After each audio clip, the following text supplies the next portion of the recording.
Ghislane Maxwell, now in prison in Brooklyn. I got a long update for you, but first, I wanted to play something from Jonathan Pye. You can add his YouTube. This is a great speech about what he called the woke utopia. He's talking about the left, calling Jeremy Corbyn anti-Semitic, etc. You can see this hitting Britain a little bit before the U.S. with all the bannings and censorship and everyone's a racist, everyone's a Nazi, blah, blah, blah. So, a little 5 minutes. I'm going to let that play while I cue something up and give you the latest news on Ghislane. Interesting how Virginia Giuffre is saying, oh hell yeah, all she cares about is herself, she's going to turn on Andrew. But then we have Brad Edwards, a lawyer for the victims, which there are hundreds of now, by the way, hundreds of girls. They're pegging Maxwell on the early 90s, is when they kind of got started, before they were in with Jean-Luc Brunel and had the professional,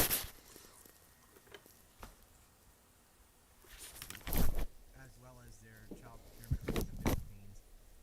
They used to troll trailer parks, etc., and try and get the noobles. That's the new bloods. And so they're pegging her with the earliness. But anyway, Edwards is saying Maxwell's not going to turn on Andrew. And Ghislane's friend Goldman, the stock trader who incriminated herself the other day, she's saying she won't turn on Prince Andrew.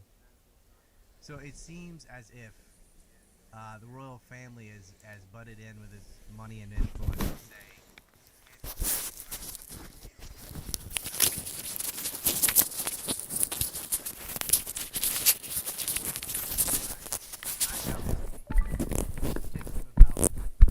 Seconds to get going, but it's a perfect speech.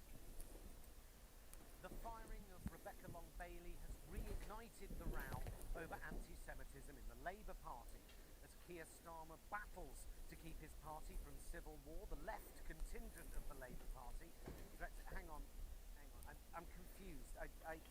It's still such an odd phrase to me. The left-wing contingent of the Labour Party. The whole party is supposed to be fucking left-wing, right? That's not what's confusing.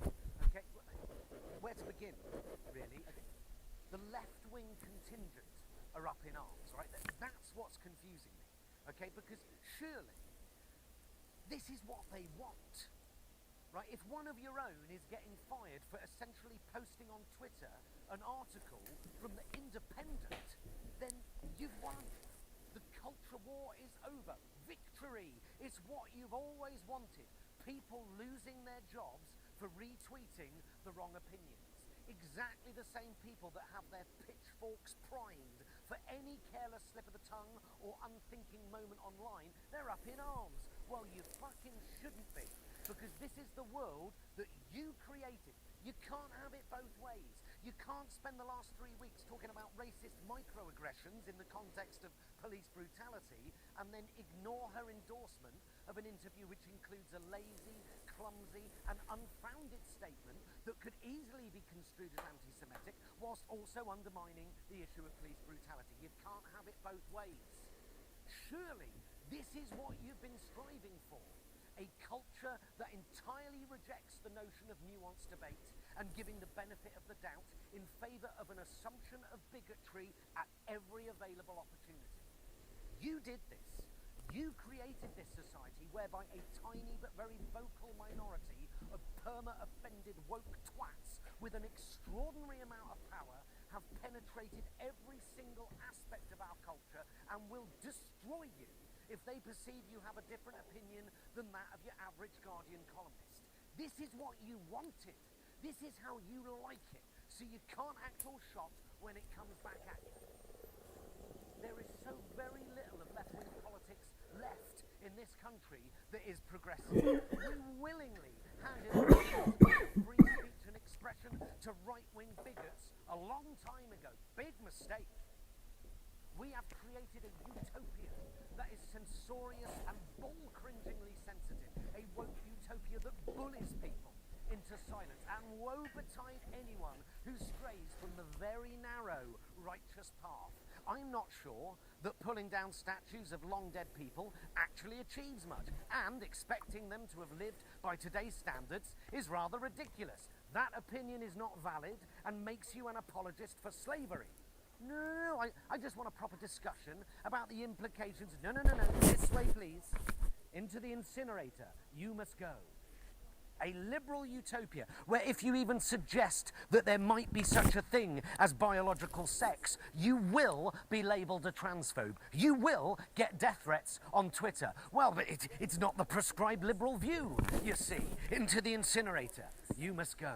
A culture that encourages trawling through people's social media histories to find anything that could be deemed an indiscretion by today's standards, where we all just keep quiet for fear of saying the wrong thing. The upshot of that is we're all happy to pretty much ignore the homophobic murders of 3 men for fear of being labelled Islamophobic. Best just keep quiet, innit? Utopia!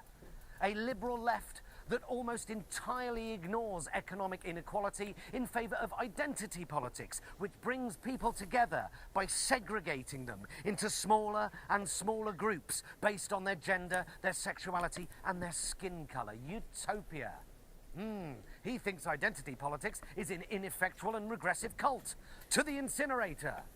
A utopia filled with people who watched an 8-minute video of George Floyd being murdered and immediately went on Twitter to launch a furious tirade about how racist the Cocoa Pops monkey is. A utopia where nuance and context and intent are gone, where people go to prison for telling jokes. I am not joking. This is what you wanted. This is how you like it. Utopia, where only the right opinions are tolerated. I don't for 1 second believe that the actor Maxine Peake is a racist. Ping! Correct. I also don't believe that the actor Lawrence Fox is a racist. Bzzzt. This way, please. No, just leave your belongings there. Thank you. This won't hurt a bit. As the row over anti-Semitism continues, Keir Starmer is battling to keep... The firing of Rebecca Long-Bailey has Jonathan Pye going ham. It's everything he just said there is true, though. But of course, they would disqualify him because he's not the correct racial or sexual category to listen to. Being a straight white male, he's basically, not allowed to have an opinion about anything. I have a rather long updates on Ghislane, as we like to call her. She is just awful. But here, I'll just pop this in. I'm doing these so you don't have to hear me sniff every few seconds. I'm still under the weather. But I'll have my 2 cents after this going through. You may have seen some of this, maybe not. But here it is all in one place. I've strung several reports together and omitted some of the more just ridiculous commentary. It's an indictment more than 2 decades in the making.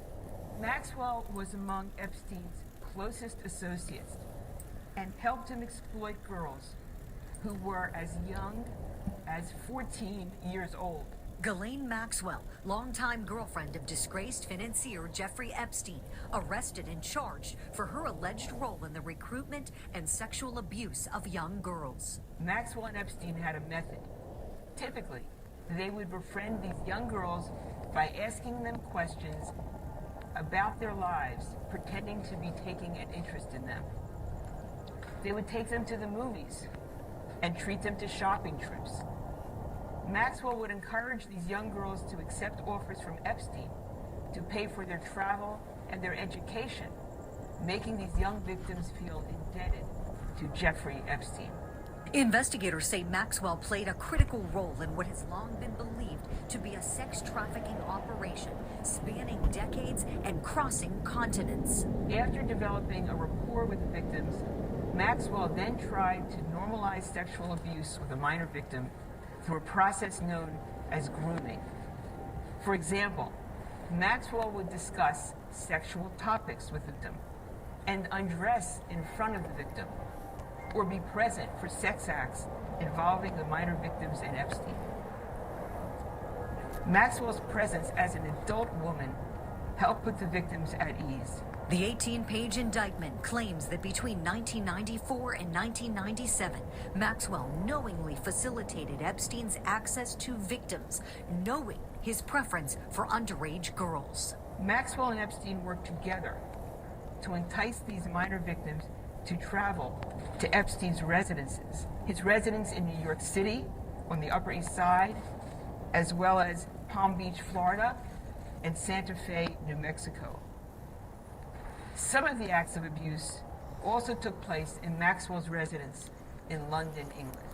Investigators have also charged Maxwell with perjury for allegedly lying during a 2016 deposition. Maxwell lied because the truth, as alleged, was almost unspeakable. Maxwell enticed minor girls, got them to trust her, then delivered them into the trap that she and Epstein had set for them. She pretended to be a woman they could trust. Maxwell's indictment comes almost a year after Epstein's own indictment on federal charges of sex trafficking minors in Florida and New York. Epstein was found dead in his jail cell a month later, the medical examiner ruling his death a suicide. As an Epstein survivor, this day represents a new beginning. This is the beginning of justice, which we survivors have been seeking for decades. That was Maria Farmer, who claims both she and her sister were abused by Epstein and Maxwell in the early 90s. While Maria's allegations were never prosecuted, investigators are hoping Maxwell's indictment will help heal old wounds. There never was, nor shall there be, an excuse for the criminal behavior you were subjected to. We know that your quest for justice has been met with great disappointment, and that reliving these events is traumatic. The example set by the women involved in this investigation has been a powerful one. They persevered against the rich and the connected, and they did so without a badge, a gun, or a subpoena, and they stood together. The arrests in this case may not end with Ghislane Maxwell. The target is not just this woman. The target is the entire organization that allowed this kind of perpetual, systematic, and habitual abuse to exist out in the open for so long. I will not be surprised at all if there are additional arrests, additional people brought in, both unknown and possibly very famous. This is a black book filled with a lot of big names, and people are running scared. That includes England's Prince Andrew, who investigators have been trying to talk to for months. I'm not going to comment on anyone's status in this investigation, but I will say that we would welcome Prince Andrew coming in to talk with us. We would like to have the benefit of his statement. I don't know what kind of brokering's going on back there. I do know that the British people are demanding answers. And the health and well-being of the monarchy in toto is right now under threat more than at any other time since World War II. This could be the kind of scandal that topples a kingdom.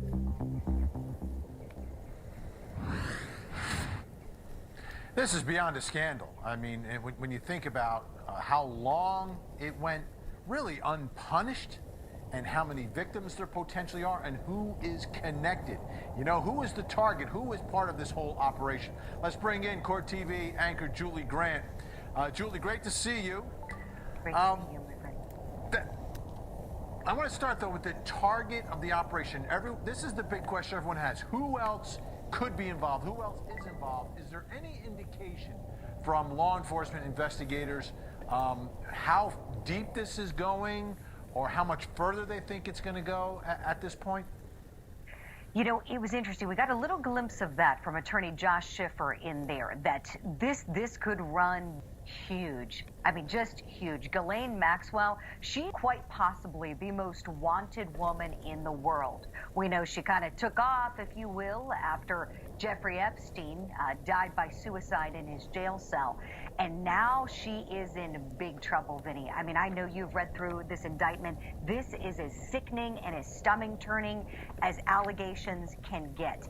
And my guess is there were a lot of really powerful people real nervous tonight as to what might happen if she might start squawking, because we know this is a very wealthy woman who's used to living the high life. She's a very well-known British socialite, has tons of money, and she got a surprise visit from the feds, picking her up on Thursday at her, $1 million home, and sure, she's not too comfortable in that jail cell. So I think a lot of folks are wondering if she was the keeper of the black book, if you will, if she was Jeffrey Epstein's madam, his groomer, his recruiter, so many more disgusting things, co-conspirator, all the things that the government is alleging. A lot of people ought to be real nervous tonight that she's going to start talking. And I think this is just the first step by the federal government, Vinny. I think that she was the first part of this, sort of the tip of the iceberg, if you will, in grabbing her. And then now I think they're going to put some pressure on her to give up others who may have done perhaps even worse than she's allegedly done. Absolutely. Those are the only cards she has to play. And someone who's lived the life that she's lived, I mean, being locked up is a very scary. And I think if anyone's going to talk, she's going to talk. Let's take a listen to Maria Farmer. We heard her in your piece, one of the accusers, her and her sister back in the 90s. Let's listen to her full statement. As an Epstein survivor, this day represents a new beginning. This is the beginning of justice, which we survivors have been seeking for decades. The lawyers have given us a voice when no one would hear our lonely cries. This day represents hope, freedom from fear, and a renewed faith in the justice system. I have waited 25 years for this day.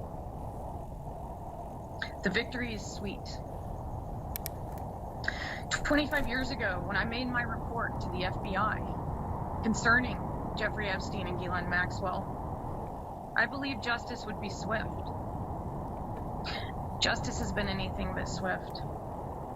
Yet I feel that with the arrest of Maxwell, the world is going to be a safer place. 25 years ago, she made a report.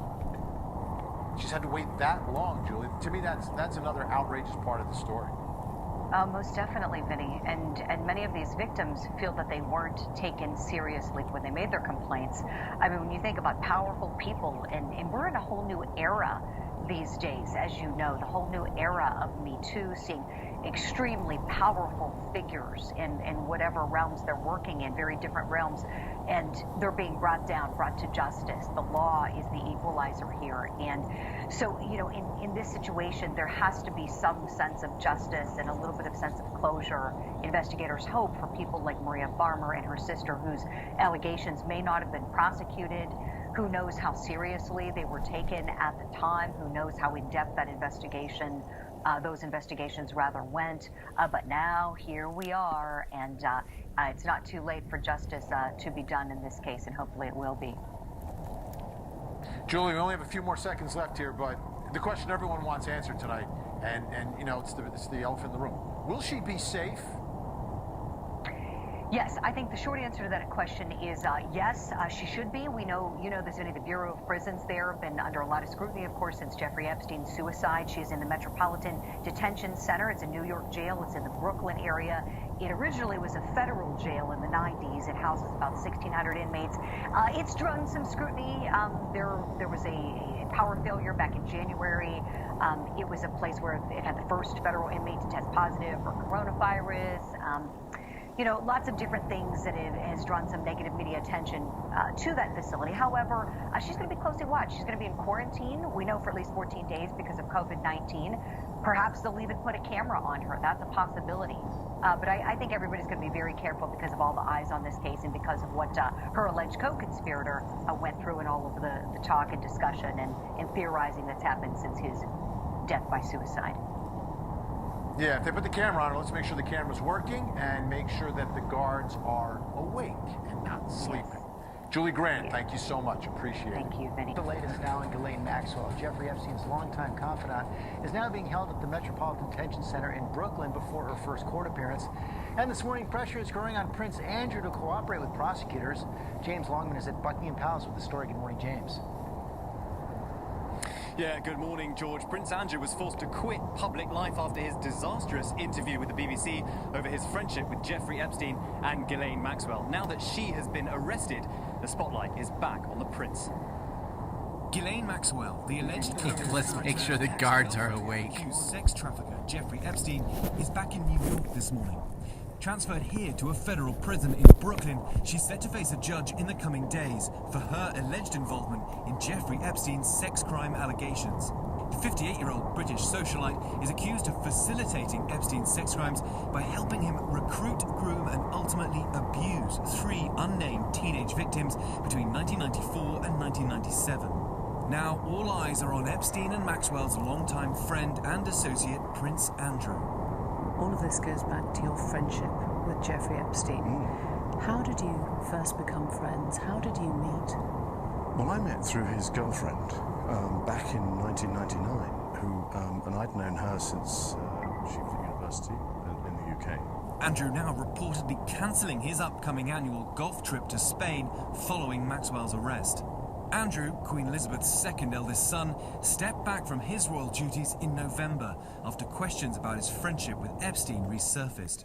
In a defamation suit against Maxwell, Virginia Roberts Giuffre says Maxwell ordered her to have sex with Andrew on 3 occasions, allegations both Maxwell and Andrew deny.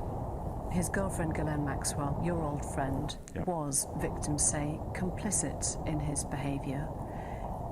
Well, that bit I can't help you with because I have no idea. The Queen has had to deal with many royal scandals, as the tabloids call them, but this actually eclipses all of them.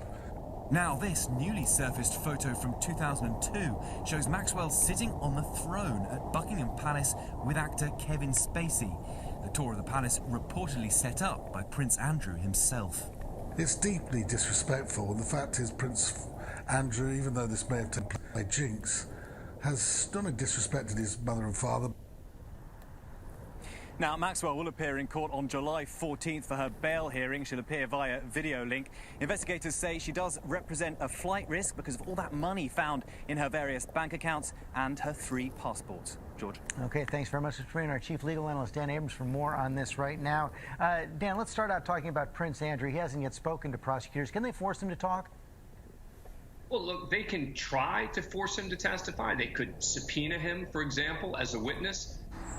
If prosecutors get their way, a judge will revoke bail, and this federal jail in Brooklyn could be Ghislane Maxwell's new home for a while. I would expect her to be celled alone. Her meals would be delivered to her. She would be locked down in that cell for 23 hours a day. Jeffrey Epstein's former girlfriend and associate is accused of enticing underage girls to travel to engage in sex acts. Maxwell has long denied any involvement with Epstein's alleged crimes. Virginia Roberts Giuffre told Savannah last year she was recruited by Maxwell for Epstein when she was a teen. Ghislane Maxwell denies ever procuring you, recruiting you. Ghislane Maxwell denies ever having any kind of sexual contact with you. Ghislane Maxwell says she barely remembers you. What do you say to that? I say follow the facts. She doesn't want to be held accountable for this. And in her mind, I believe she doesn't think that what she did was wrong. That's the kind of evil monster she is. If convicted, Maxwell faces up to 35 years in prison.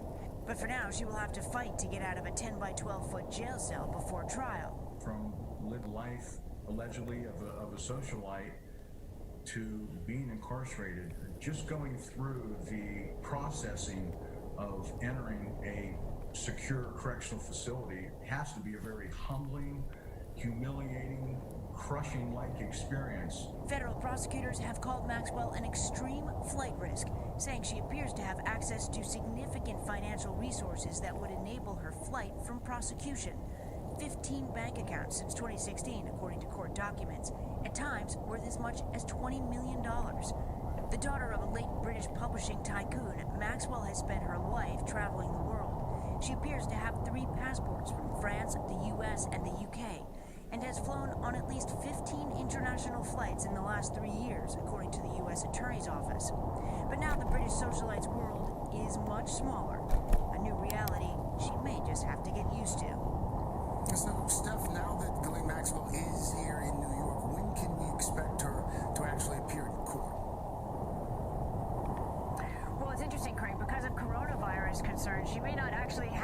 go to court. She has agreed to do her first hearing remotely, so she will do it from that Metropolitan Detention Center a week from today, and that's going to be a bail hearing, and she'll also enter a plea that day.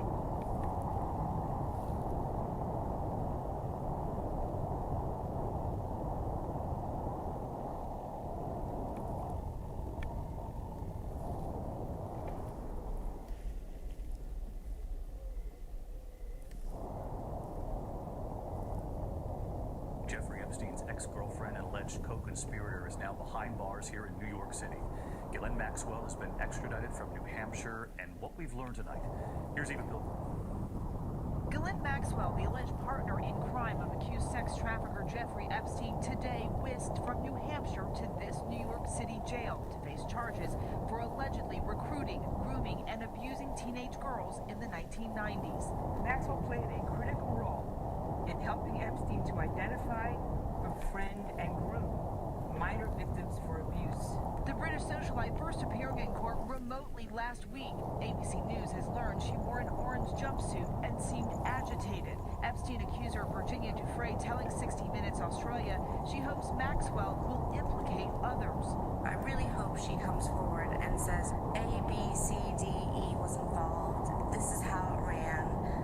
You know, just help us victims get some accountability. The new case does not include Giuffre's claims that Maxwell and Epstein trafficked her to Prince Andrew 3 times, starting when she was 17. Encounters the prince denied in this interview with the BBC. I have no recollection of ever meeting this lady. Maxwell's friendship with Prince Andrew dates back decades. This newly surfaced photo from 2002 shows Ghislane sitting on the throne with actor Kevin Spacey during a tour Andrew reportedly arranged at Buckingham Palace. Prosecutors still want to talk to Prince Andrew, but say he's been uncooperative. Prince Andrew should be panicking at the moment because Ghislane doesn't really care about anyone else but Ghislane. As for Maxwell, she has long denied any involvement in Epstein's alleged trafficking of girls. Eva Pilgrim, ABC News, New York. Hi everyone, George Stephanopoulos here. Thanks for checking out the ABC News YouTube channel. If you'd like to get more videos, show highlights, and watch live event coverage, click on the right over here to subscribe to our channel, and don't forget to download the ABC News app for breaking news alerts. Thanks for watching. It's an indictment.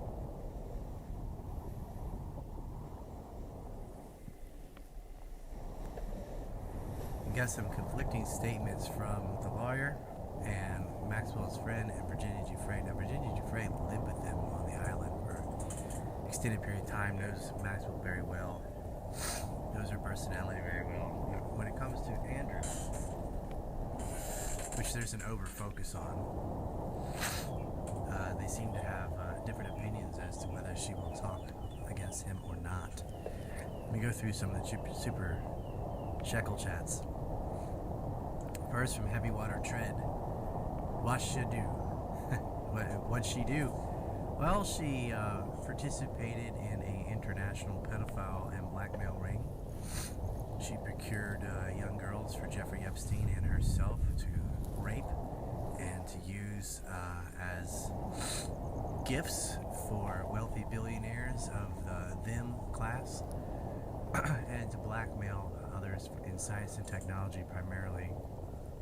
And she introduced Jeffrey to high society to increase his profile, which it all exacerbated, it all what's the word I'm looking for? It was exponential growth, because the more influence he had, the more influence he could get. And they targeted a lot of people with young women and used them as trophies and prizes. Might start with a foot massage or a back rub, and then would escalate. She has no remorse. This woman is a complete psychopath. She was screaming, "Why me? How could this happen to me?" and crying in the audio. All they had was audio, because she's claiming she has coronavirus, so she doesn't have to go in person, because she's embarrassed to wear her little jumpsuit, and she doesn't want to be seen by the victims. She likes to be above them, so she'll milk corona for as long as she can. Busa says 3 Jacksons for you, bro. Boom, boom, boom. Right there. Awesome. That is dinner for the whole family. You can ask a question if you like. Spanky Spankerson says, Ryan, what are your odds that Ghislane has been cooperating for a while, and that a lot of what we're seeing now is theatrically part of an op, while they watch others involved in the scheme and respond? No, she's not cooperating until she's threatened with jail.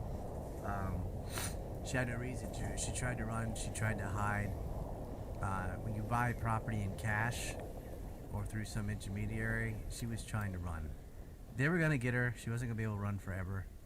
I think they've been compiling a case against the Dubins and Wexler and some of these.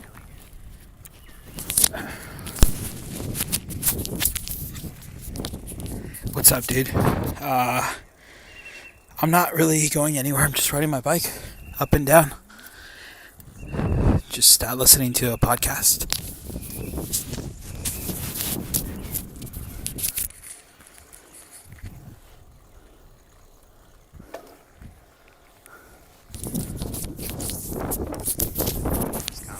Bush was compromised.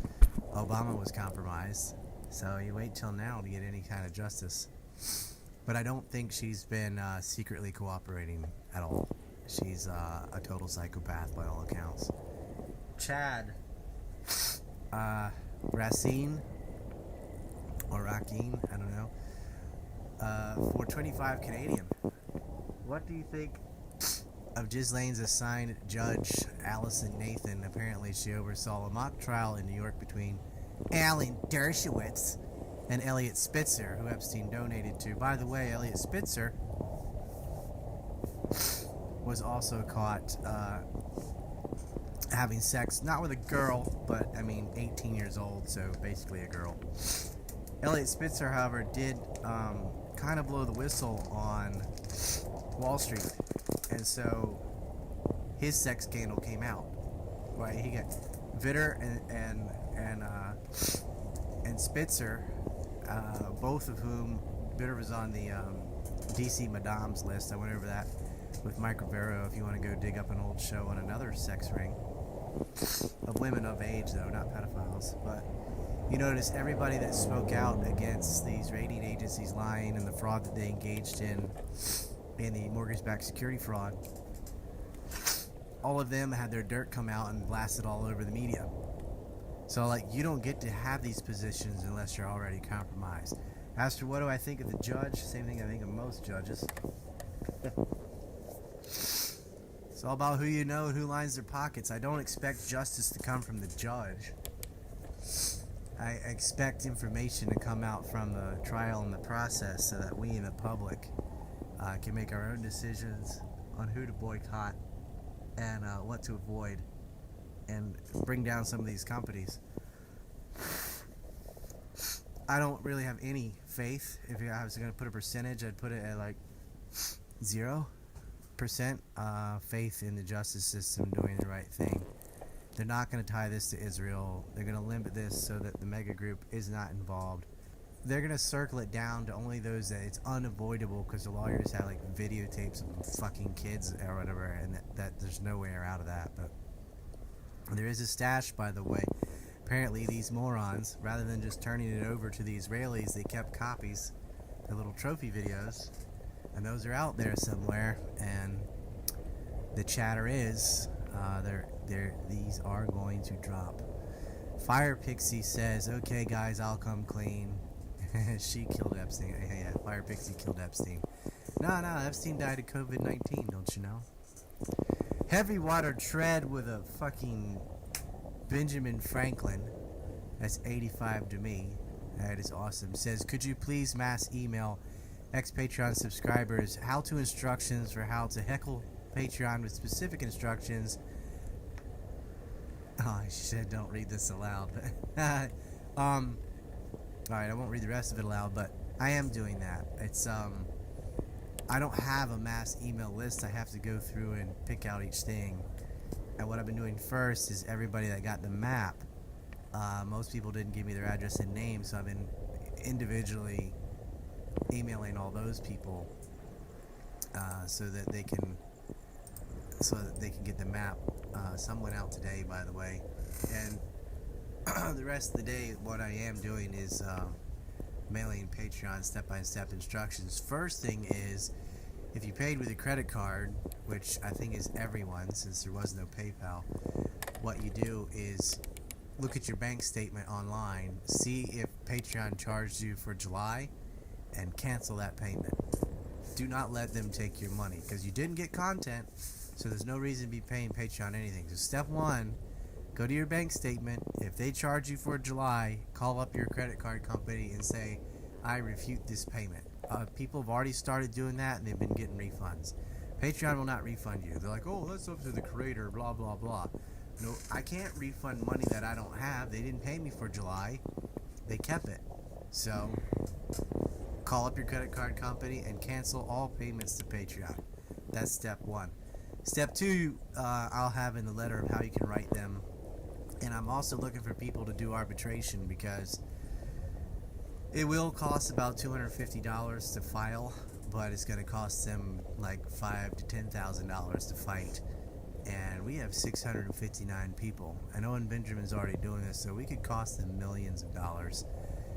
That's the only thing to prevent them from doing this to others in the future. And they may or may not restore my Patreon, but I don't care. Like, I don't trust them. They've given out different reasons for why it was down. Was it religious bigotry? They said I said racial slurs about the black community. I've never, ever done that.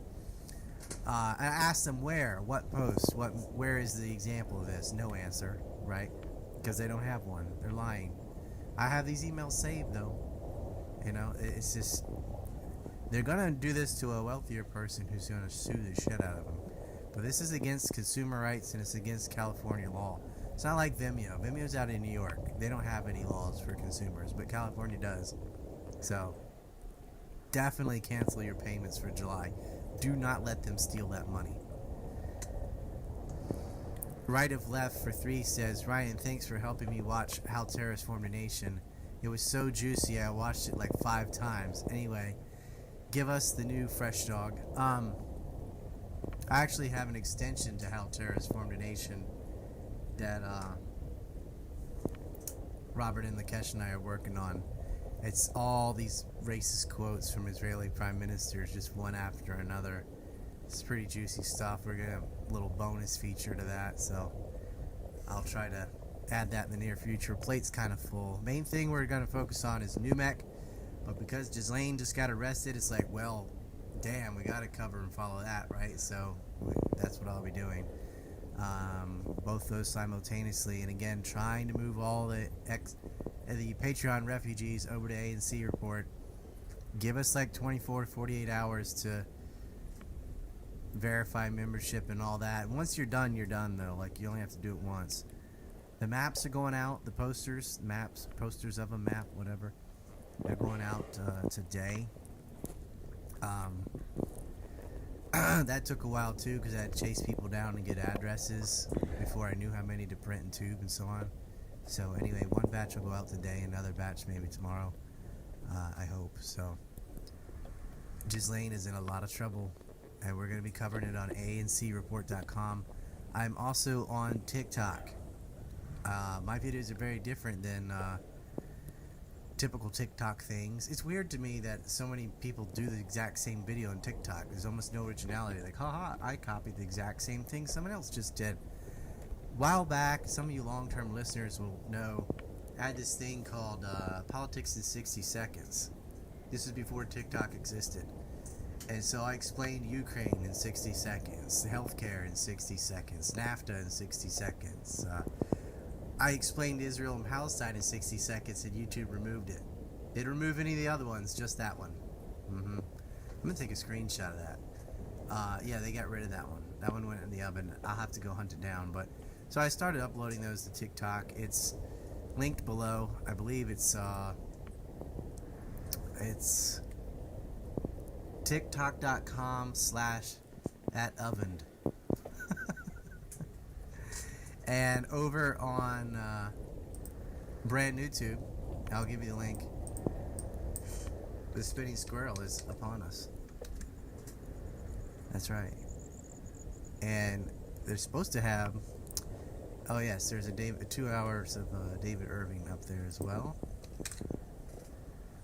sad what they're doing to him. Here you go. Here's a link to Spinning Squirrel. Bam. Enjoy. Be sure to add the oven magnet on brand new Tube and add me on there too. I don't know how long YouTube's gonna last. I hope Ghislane doesn't. I hope she doesn't say. I don't believe she has COVID. She's just saying that. But I would really love for her to appear in court on the 14th. I think would be awesome. That's if she survives. A lot of important people need her dead.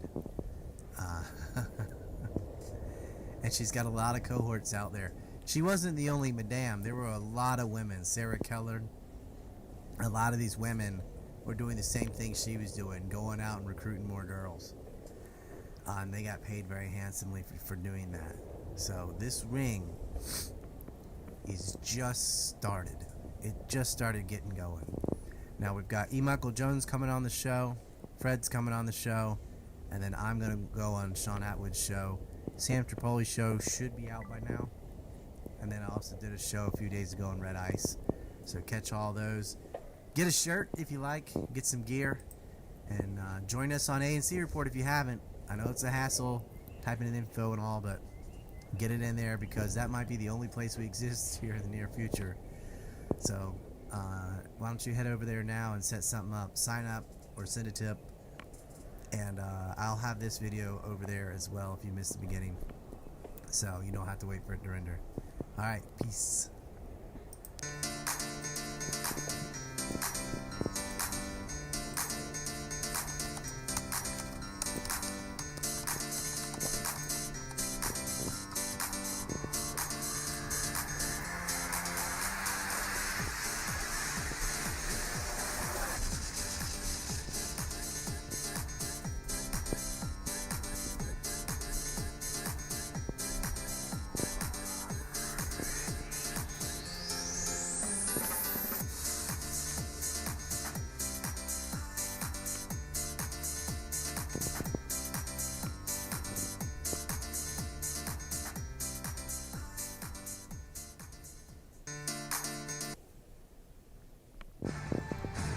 Okay, welcome back. Hour number 2, and we get to talk to Frosty Wooldridge this hour. Now, if you look in guests, look under Frosty's name, there are a couple of very interesting things to look at, and I hope you'll follow along. He sent me an article today, and he said that this author is so special and so extraordinary that whenever he writes something, he always reads it cover to cover, front to back. The guy's name is Leon Kolankowitz. Did I get that close, Frosty? That's correct, Jeff, yes. Kolankowitz. I've got a future here. All right. The article's called Pandemics and the Population. Lessons from the Coronavirus Catastrophe of 2020.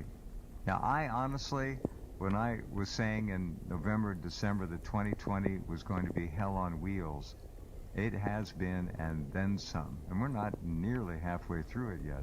So this is a big deal. Tell us about this gentleman, Kolankowitz, and why he's such an extraordinary writer. The articles are under Frosty's name. You can pull it up right now and start going through it if you want. We are going to go through it in some detail. Go ahead. Well, thank you, Jeff, and to each and every one of you listening across the globe this evening. Obviously, we're all in this together. I can't spell that out enough. And also, another column that was published on Rense.com by yours truly talks about no less than 10 foot and now 17 feet of social distancing, but also staying away from crowded situations and really treasuring your good health and that of your families.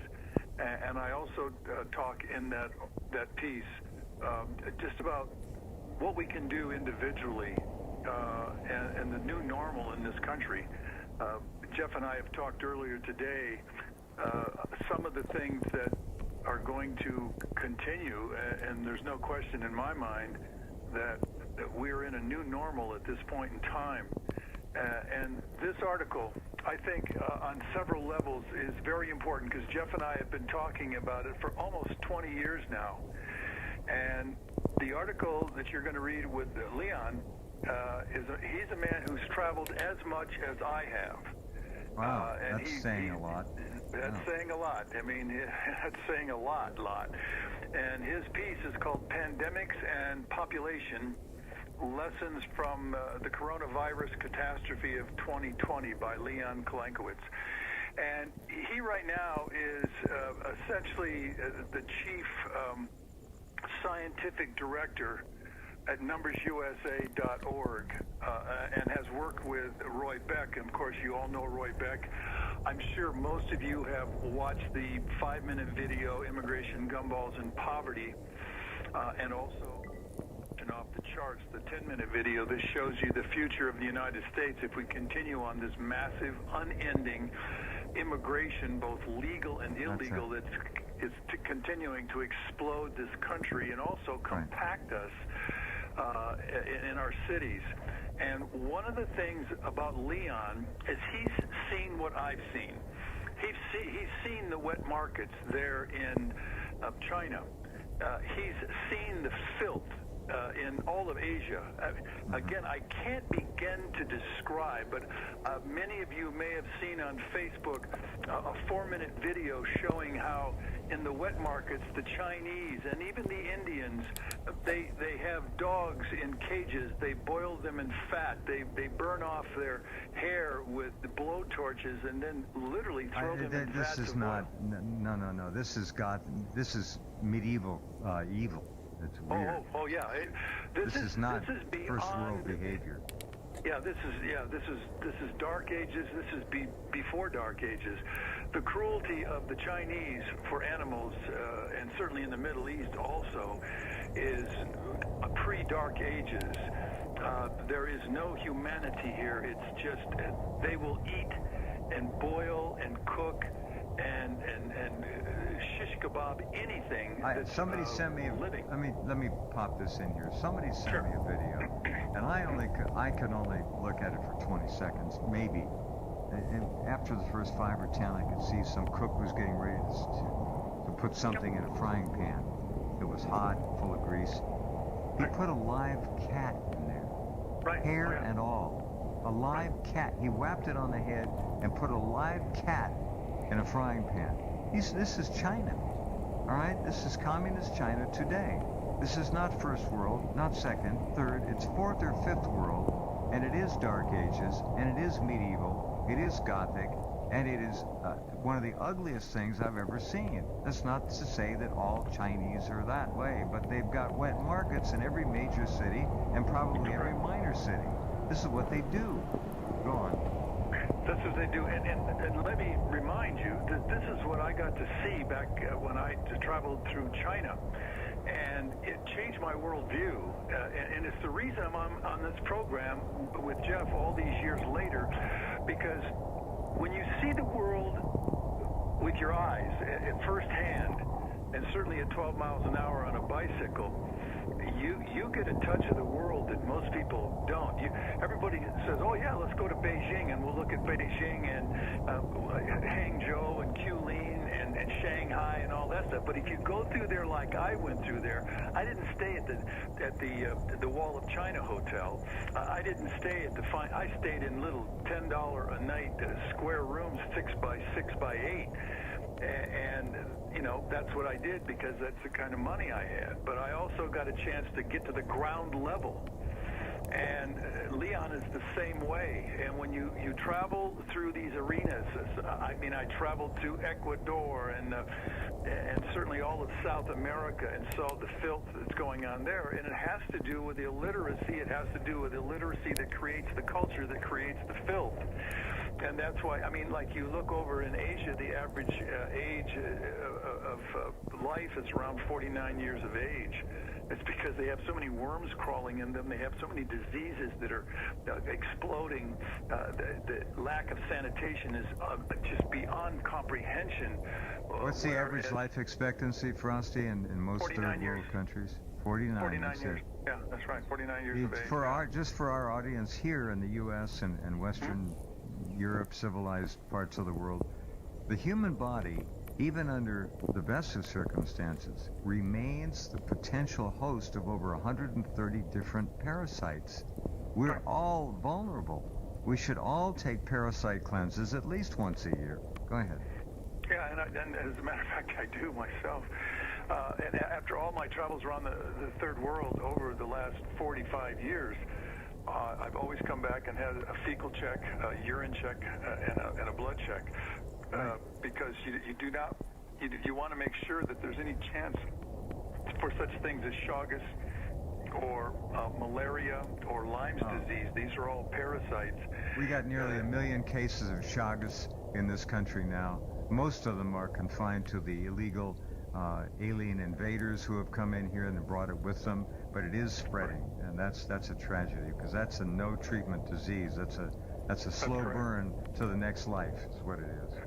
Well, that's exactly right. And for those of you who don't know about Chagas, just look it up. It's called the kissing bug disease.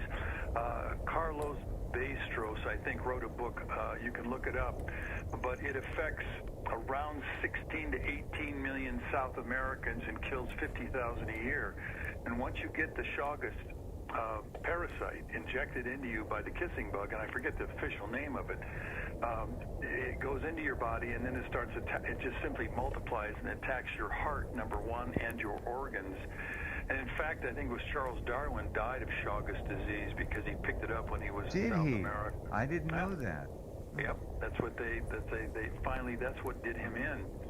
Fortunately, he got to live most of his life, but that last trip to South America and the Galapagos Islands, and I've gone everywhere he's gone. I'm always thankful that I was always alert and I checked my body and had an outstanding tent completely enclosed to make sure I didn't get those diseases. Did you bicycle over to the Galapagos Islands, Frosty? Yeah, I spent 14 days in the Galapagos Islands. I went scuba diving. I got to see the blue-footed boobies, the masked boobies. I got to see the iguanas, the sea iguanas. I got to see them diving under the water. Wow. Oh, to see those blue-footed boobies. And then I got to see the blue-footed booby dance. I got to see the waved albatross jumping off the cliffs. I went through their nests. The frigate birds that are, they're just extraordinary. Oh, they're big. Big birds. Oh, yeah, they're huge. Tremendous wingspan, and they fly around a couple thousand feet up in the sky. I got to have the tropical penguins. I had big seals. The big seals charged me. We were diving in their area, and one big buck of a seal came out and charged us and scared the living pants off me. But it was extraordinary to have the little tropical penguins flying around at our feet, and so that was an extraordinary 14 days. You can see, like the Darwin's finches, you can see how all of it went through 8 different islands, and you can see where everything evolved in its own way to match the islands themselves and the food and the colors. Their environment, sure, they fit like a glove, hand in a glove. This is what I want to point out to our listeners. What you just heard from Frosty, these things were just rolling off his tongue. Frosty has seen and experienced more of the world, arguably, than maybe anybody else there is. I don't know. You can't see more of the world than what Frosty Woolridge has seen bicycling it. 12 miles an hour? 12 miles an hour. I could write a book. You have. But I mean, you have seen this planet like few other humans ever have or ever will, and that's just incredible. It has been, I'm 73 years old, and it has been a wonderful, marvelous, stupendous, amazing adventure for the last, since 50 years since I've been out of college. And I'm thankful, and I have great gratitude that I got to live through all of it. But it's also, I didn't realize that it was preparing me for the last part of my life to bring the knowledge and bring the understandings of what the human race faces here in the 21st century. Probably along with somebody like Leon Kalankowitz and Roy Beck and certainly Dr. Jack Alpert who you can go to skill.org, and he is right on the same path of. And this guy's out of Stanford, and he's got an Einstein brain. He's brilliant. We've skied together, and we've hiked together, and we've biked together over the years. But if you go to skill.org, he shows you the same things that I've been talking about on the videos. And that to me is the key here. We need to pay attention to the Jack Alperts out there, and the Roy Becks out there, and the Leon Klankowitzes out there, and the Fred Elbels. And certainly, the Jenny Goldies and Madeline Welds, the women that are out there also speaking the same things that I'm speaking about. Because these are the canaries, if you will. These are the journalistic, scientific canaries telling us that this mine is getting overloaded and we're all going to pay some very big consequences. And so in this piece, I would really highly recommend you all reading this piece, because you need to know what is coming. And he ties these points in. So it's not just me speaking once again, but he says, although immigration policies in every country have always been partly about keeping out dangerous diseases, immigration plays only a small role in pandemics like the one that is beginning to paralyze the United States. Yet there are serious overlapping forces behind pandemics and mass immigration. He says, the current pandemic is perhaps the inevitable outcome of an unprepared, globalized, borderless, overpopulated world. And the importance of borders is clear. In addition to all the obvious medical measures, more than ever, the world needs borders, population stabilization, and more ethical approaches to our non-human neighbors, in other words, the animals, on this ever smaller planet. Unquote. Drink that in. Yeah. Because, again, I'll connect the dots for you. Ever more diseased planet. Well, yes, and also, as I've talked about in the past, the catastrophic climate destabilization that's going on, that is killing off, again, 100 species a day. And he talks about that. And then I've talked about it in my forthcoming book, America's Overpopulation Predicament, Blindsiding Future Generations, which will be out sometime in October. We are disrupting the very balancing systems that allow this planet to be balanced and to have species balance and to have everything and everyone thriving. I'll give you an example tonight. I think there was 30 people. There was all these tornadoes across the midsection here of the United States, from Oklahoma right through into Tennessee. And I'm not sure, but was there something like 10 or 30 deaths? I'm not sure, but I know a lot of deaths have occurred. And you see all of these people and all of these houses are smashed, and entire cities are just obliterated by these very hot tornadoes going on. Well, if there weren't so many people in those arenas and in those areas, you wouldn't have all this death and destruction. And so that's why when you hear and you understand or you read from these very valid individuals who've already experienced this stuff, we have to ask ourselves, why are we on course, and why are we allowing our country to add another 110 million immigrants into this country legally? And what are going to be the consequences? What are the ramifications? What are the ramifications as to the environment, as to the catastrophic climate destabilization, as to ecological footprint? And I think you all have heard me talk about ecological footprint and the damage it does. But also, you're talking about water footprint. You're talking about energy footprint. You're talking about contamination footprint. You're talking about exhaust footprint. And I talk about these in my book. And so that's what we're facing. And either we do something about it, each one of us, in our own cities, in our own families, in our own in our own in your community, own backyard. Your own backyard. We need to have, again, we need a national, we need a state by state, we need a national discussion, debate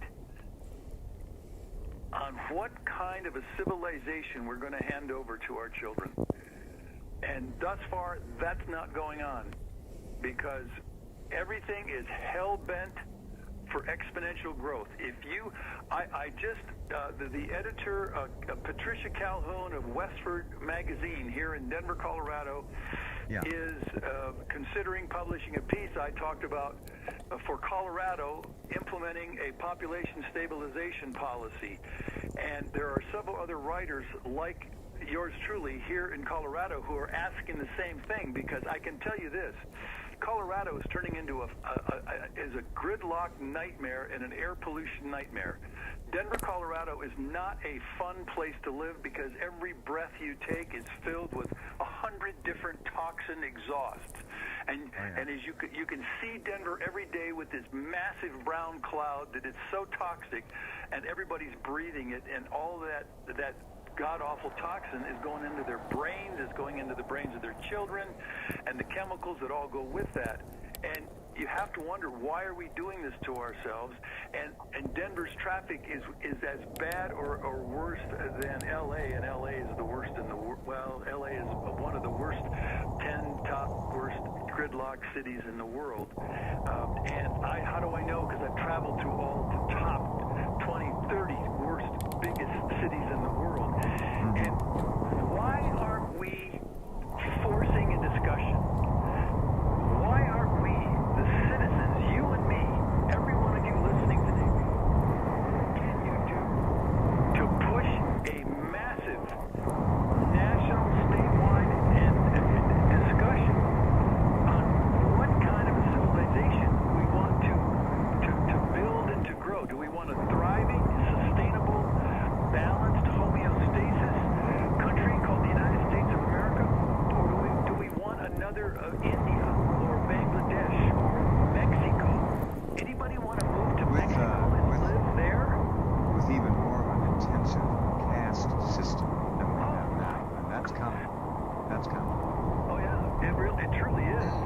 You know, and I hear, I've gone to a couple of websites. One of them is called Mind to Do, and it's an all-black Facebook page, and all you see on that page is all of these African Americans just complaining of how bad it is over here, and how much the racism is just put them down and everything else, and but none of them are migrating back to Africa.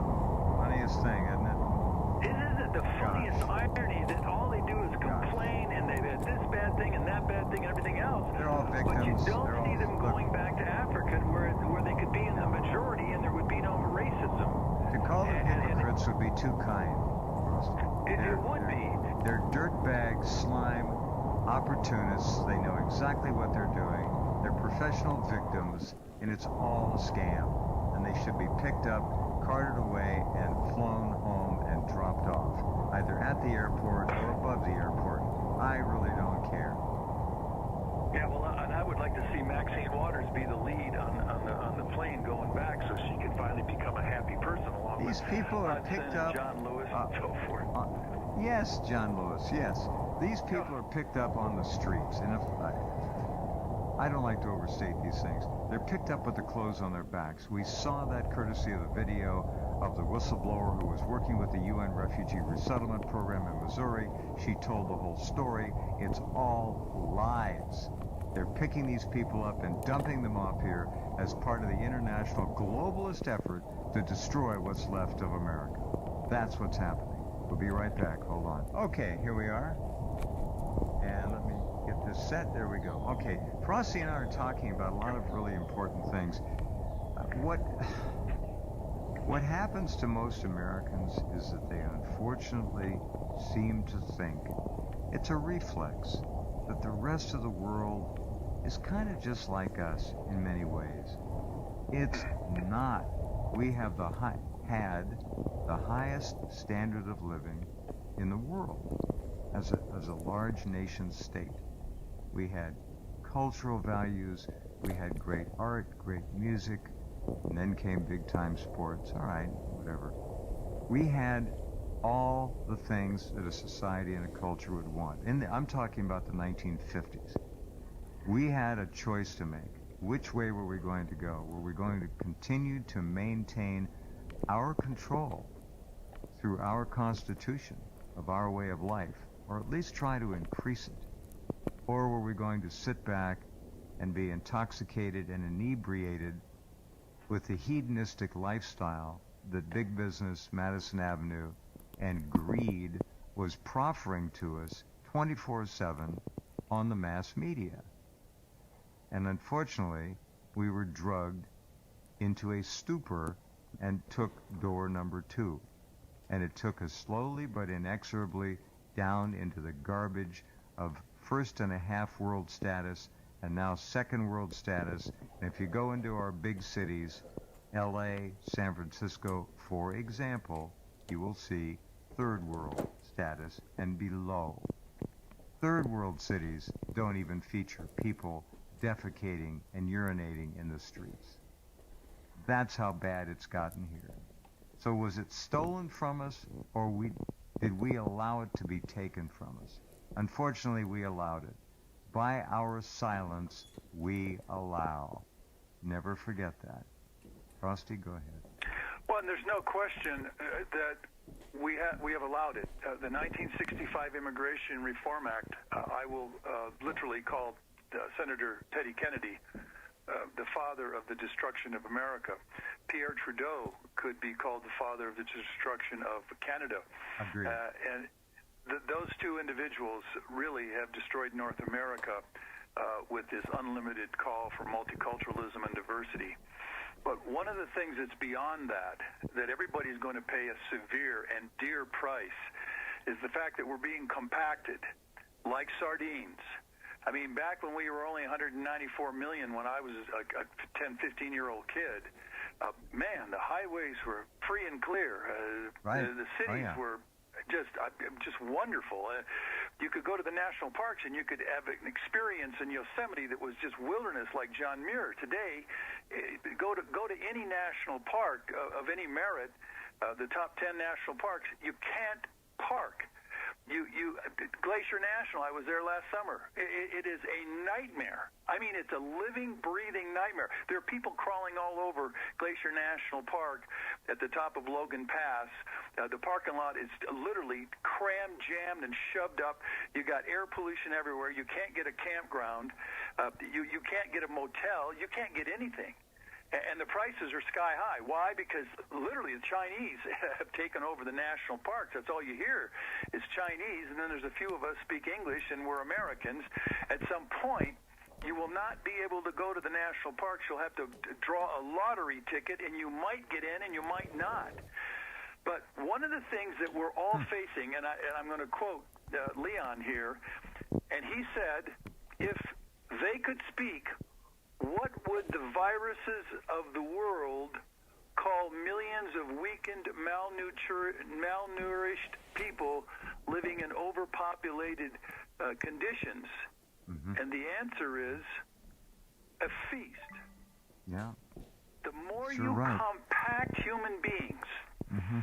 and the more you multiculturalize and diversify cultures that are like China's culture or India's culture, or even just the same thing down in Mexico, where there is no sanitation, where there is little sanitation, where there is a lack of, again, did I not say this previously, 66% of India with 1.3 billion people, they don't have access to a toilet. In Africa, 66%. The estimates are somewhere around 90%. That's 650 million, 700 million people in India. In Africa, it's 90% of 1.1 billion. So let's call it a billion people basically have no access to toilets. This is all right. All right. I know. I bring you point all this. Taken. Oh yeah. Yeah, this is sobering reality. And yet we are importing these people into the United States at 100,000 legally every month. And that... Now, keep in mind, hold on. Frosty, this is Donald J. Trump. This is legal immigration that he promised was going to be stopped for 6 months. He didn't stop it for 6 seconds. Go ahead. Sorry.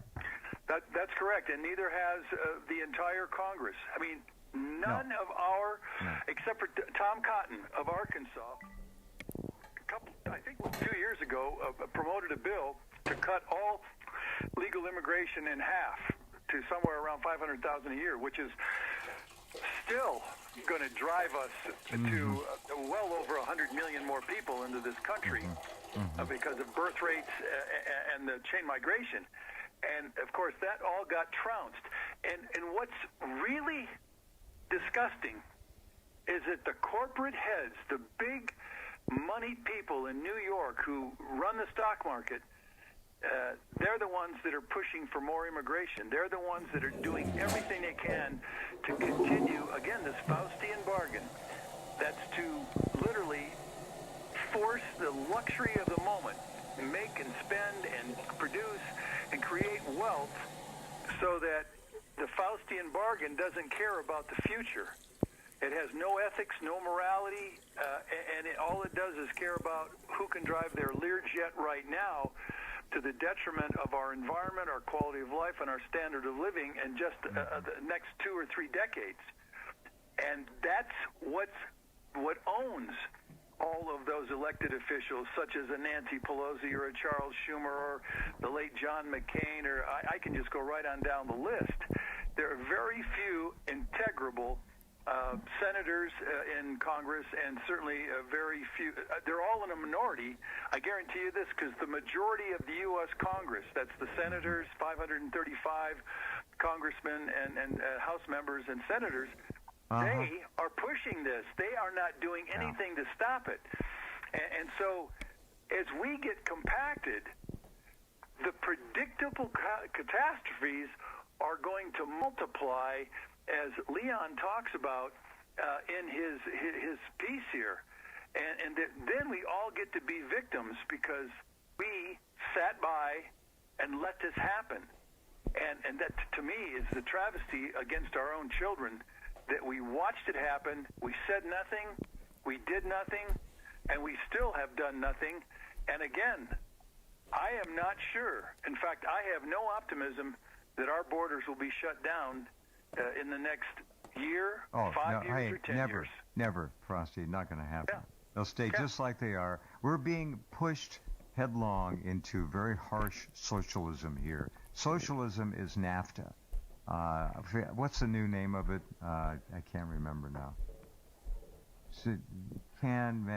Anyway, it's the new version of NAFTA. It's got Mexico. The TTP, wasn't that? Was it No. It's and I'm embarrassed. I can't remember it. Anyway, it was just signed into law by the Orange Man a few months ago.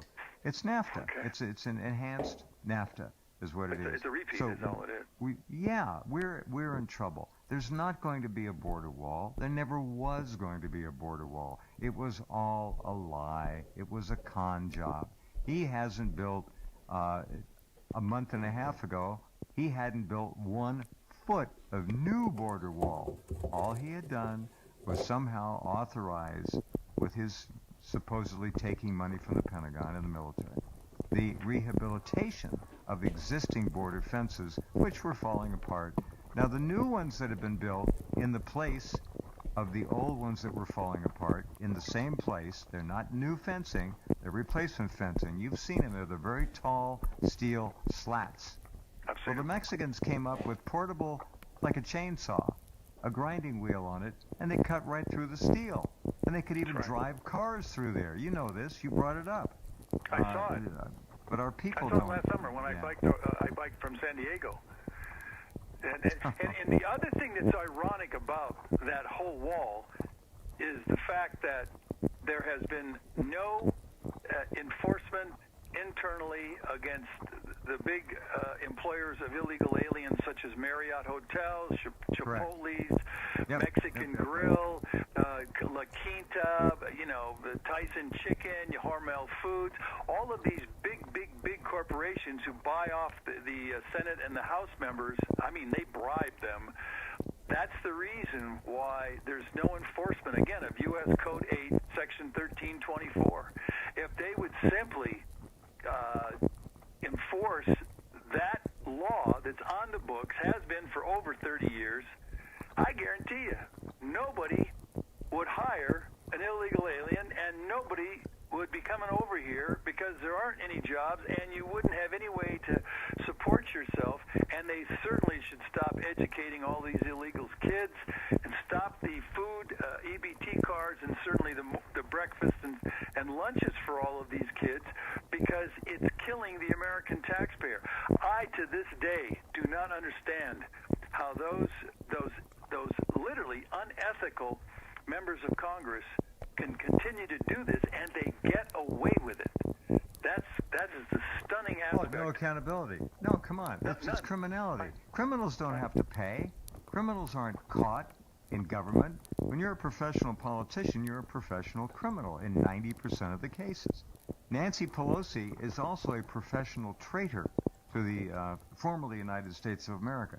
They're pushing right now in Congress, under the terrible noise and stress and chaos of this coronavirus thing, Nancy, that little greasy Nancy, is pushing, let me find the number, HR, what is it? It's the most draconian, outrageous, unconstitutional gun control law ever to come out of the House, or to try to come out of the House. And it may get out. With her pushing it, it'll probably get out. This is outrageous. We have a Constitution. It's H.R. 5717. That's it. Pelosi's trying to sneak H.R. 5717. It's the most aggressive unconstitutional gun control bill I've ever seen. Right through the House under this terrible stress and strain and angst of this pandemic. So these people are not only criminals, but they're traitors to America. That's the problem. They're communists. They're certainly working against us, and they're working against the U.S. Constitution.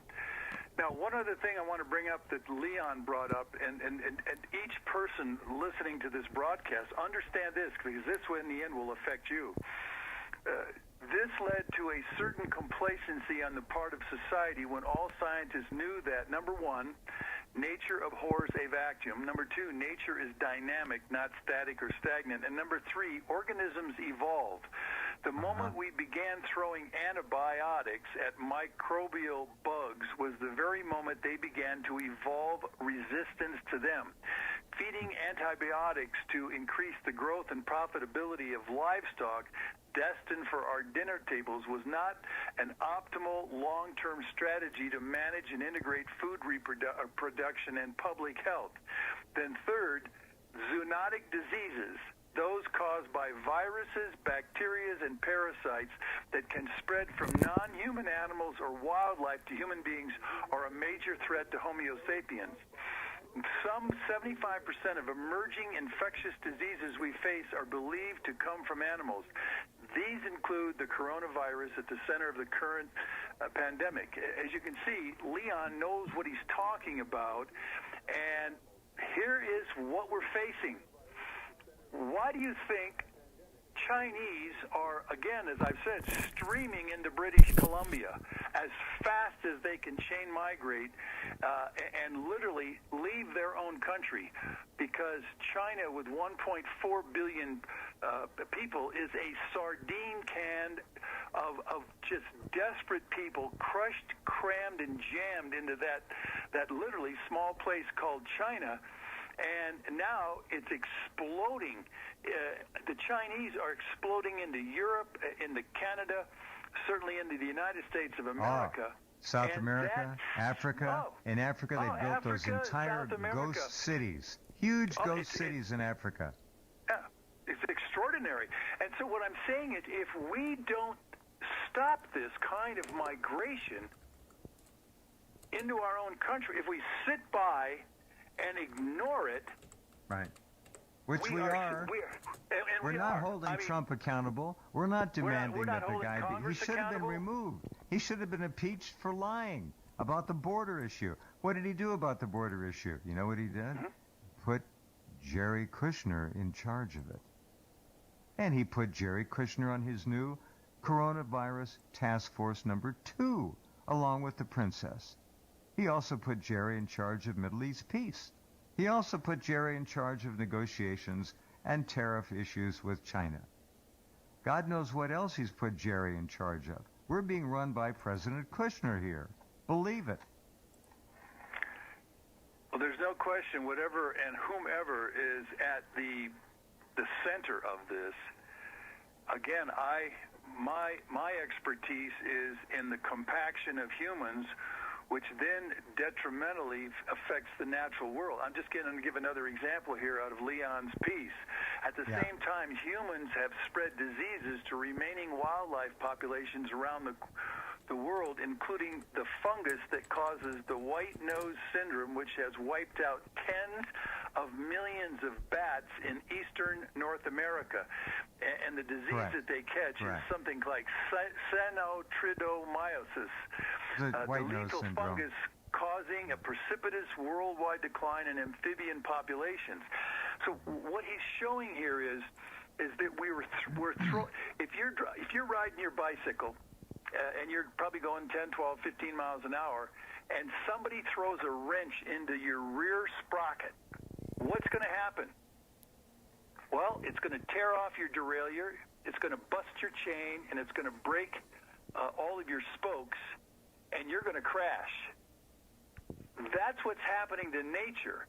And the more we continue to literally outstrip nature's ability to maintain a balance, that is a consequence that's going to grow. And as I've said, we lose 100 species a day worldwide because of overpopulation of human beings, and that's called the sixth extinction session, and that's verified by look it up, Oxford University, the Norman Myers, M-Y-E-R-S, 40 years study on the sixth extinction session.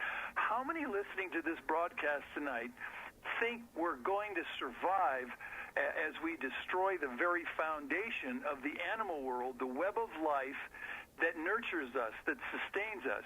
And if you think it's so great, according to the Interior Department here in the United States, I think the latest extinction rates for North America, or at least the 48 states, is around 250 creatures per year because of habitat destruction and contamination by chemicals, and that's 2,500 creatures every 10 years.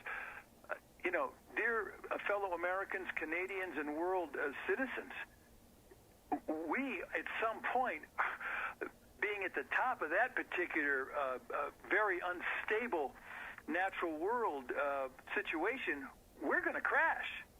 And that's what he talks about in this column. Again, go to Rense.com, read this column to give yourself an understanding of why we have to absolutely stop all immigration in the United States, and why we have to have a national conversation, more than just on Rense. We have to have a national conversation on every major TV show. 60 Minutes ought to have me on their show next week to bring these facts. Certainly, even CNN with Anderson Cooper, certainly with Fox News, with either Jesse, I don't care, any and all They these won't top touch people. Frosty. Well, Frosty I know is that. literally being quarantined from any major exposure, and has been. He's too hot to handle. It's too much truth. They don't want it. Yeah, and unfortunately, I can bring the truth.